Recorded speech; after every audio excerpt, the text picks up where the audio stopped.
Olá, povo de Deus, sexta-feira, 14 de abril de 2023, oitava da Páscoa. A nossa reflexão de hoje é a partir de Atos 4, de 1 a 12, João 21, de 1 a 14. Naqueles dias, depois que o paralítico fora curado, Pedro e João ainda estavam falando ao povo quando chegaram os sacerdotes, o chefe da guarda do templo e os saduceus.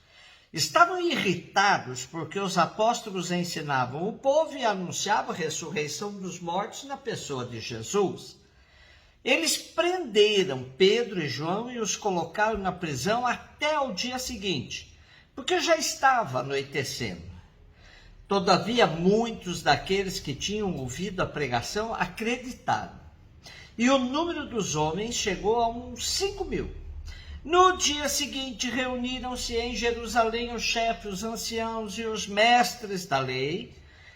Estavam presentes o sumo sacerdote Anás, também Caifás, João, Alexandre, todos os que pertenciam às famílias dos sumos sacerdotes.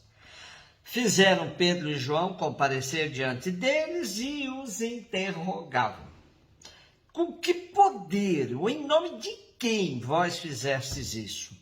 Então Pedro, cheio do Espírito Santo, disse-lhes: chefes dos povos e anciãos, hoje estamos sendo interrogados por termos feito o bem a um enfermo e pelo modo como foi curado.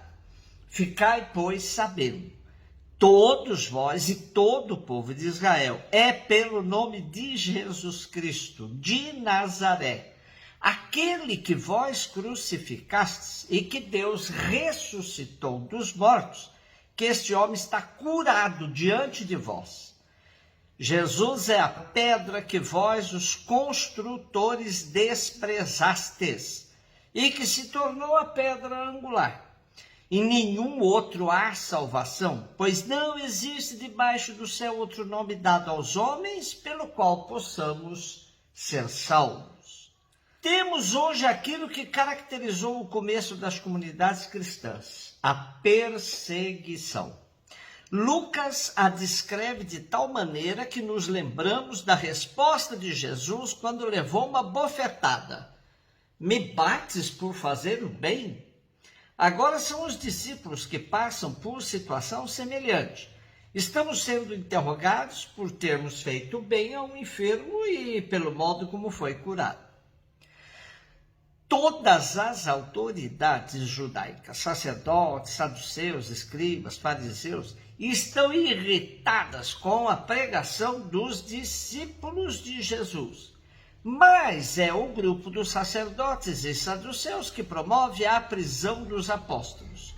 Deixam entender que estão preocupados com os distúrbios que a ação dos apóstolos podia provocar na área do templo. Na verdade, o que eles querem combater é a fé cristã na ressurreição de Jesus. Não podiam dizê-lo claramente para não provocar reação do grupo de escribas e fariseus que admitia a ressurreição. O resultado dessa perseguição é o aumento de adesões a Jesus e ao seu projeto, testemunhado pelos apóstolos. Porém, quanto mais aumentava a perseguição, mais crescia os que acreditavam. Como nos diz o teólogo José Comblan, Lucas se compraz em mostrar o contraste entre todo o poder histórico de Israel, sacerdotes, anciãos, doutores, por um lado, e a fraqueza dos apóstolos. Porém, os apóstolos contam com o Espírito Santo, com o poder de Deus, que lhes permitiu curar o paralítico e com o apoio de todo o povo. Com isso, conseguem vencer. A lição de Lucas é que na sua fraqueza os apóstolos saíram vencedores do seu primeiro combate. As autoridades de Israel não conseguiram impedir a marcha da palavra. O testemunho continua ressoando em Jerusalém. João 21, de 1 a 14, Jesus aparece de novo aos discípulos à beira do mar de Tiberíades. A aparição foi assim: estavam juntos Simão Pedro, Tomé, chamado Dídimo, Natanael de Caná da Galiléia, os filhos de Zebedeu e os outros 2 discípulos de Jesus. Simão Pedro disse a eles: eu vou pescar. Eles disseram: também vamos contigo. Saíram, entraram na barca, mas não pescaram nada naquela noite. Já tinha amanhecido e Jesus estava de pé na margem, mas os discípulos não sabiam que era Jesus. Então Jesus disse: moços, tende alguma coisa para comer? Responderam: não. Jesus disse-lhes: lançai a rede à direita da barca e achareis. Lançaram, pois, a rede e não conseguiam puxá-la para fora por causa da quantidade de peixes. Então o discípulo a quem Jesus amava disse a Pedro: é o Senhor. Simão Pedro, ouvindo dizer que era o Senhor, vestiu sua roupa, pois estava nu, e atirou-se ao mar. Os outros discípulos vieram com a barca, arrastando a rede com os peixes. Na verdade, não estavam longe da terra, mas somente a cerca de 100 metros. Logo que pisaram a terra, viram brasas acesas com peixe em cima e pão. Jesus disse-lhes: trazei alguns dos peixes que apanhastes. Então Simão Pedro subiu ao barco, arrastou a rede para a terra. Estava cheia de 153 grandes peixes. E apesar de tantos peixes, a rede não se rompeu. Jesus disse-lhes: vinde comer. Nenhum dos discípulos se atrevia a perguntar quem era ele, pois sabiam que era o Senhor. Jesus aproximou-se, tomou o pão e distribuiu por eles. E fez a mesma coisa com o peixe. Esta foi a terceira vez que Jesus, ressuscitado dos mortos, apareceu aos discípulos. Nesse tempo que chamamos de oitava da Páscoa, os textos se voltam para a experiência dos primeiros com o Cristo ressuscitado. Tudo era muito novo, inédito.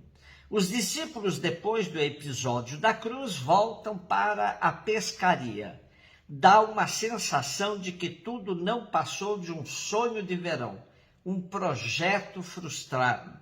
Eles estão mais ou menos com o sentimento de foi bom enquanto durou. E nesse contexto, a pesca é uma frustração. Não pescaram nada naquela noite.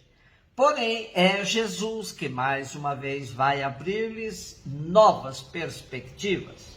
Lançai a rede à direita da barca e achareis. Claro, depois de uma noite sem nada, de repente tudo muda.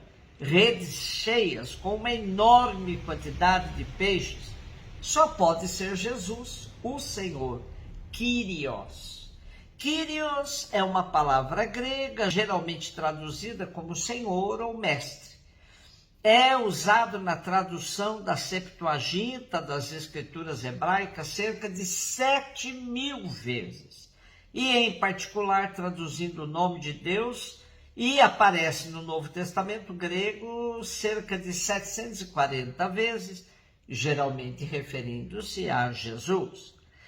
Ao ouvir do outro discípulo que é o Senhor, Pedro veste a roupa, pula na água. Ora, se vestiu a roupa, não precisava mais pular na água. Mas são maneiras simples de ressaltar o assombro de Pedro frente ao ressuscitado. E na cena que segue, com uma refeição de Jesus com seus discípulos, somos levados a pensar na Eucaristia. É Jesus que prepara a refeição. Isso revela um costume das comunidades primitivas que sempre sentiam a presença do ressuscitado em suas refeições comunitárias. Como eram as suas celebrações? O texto descreve de forma simbólica a missão da igreja primitiva e o retrato das comunidades que permanecem estéreis quando estão privadas de Cristo, mas que se tornam fecundas quando obedecem à sua palavra e vivem da sua presença. A sua misteriosa presença provoca nos discípulos aquela espécie de calafrio típico das teofanias. A conclusão do evangelista é um convite à comunidade eclesial de todos os tempos a que encontre o sentido da sua vocação, centrando-se em Jesus como Senhor da vida, porque é na dupla mesa da palavra e da Eucaristia que a Igreja torna frutuosa a sua ação no meio da humanidade. Um beijo no seu coração.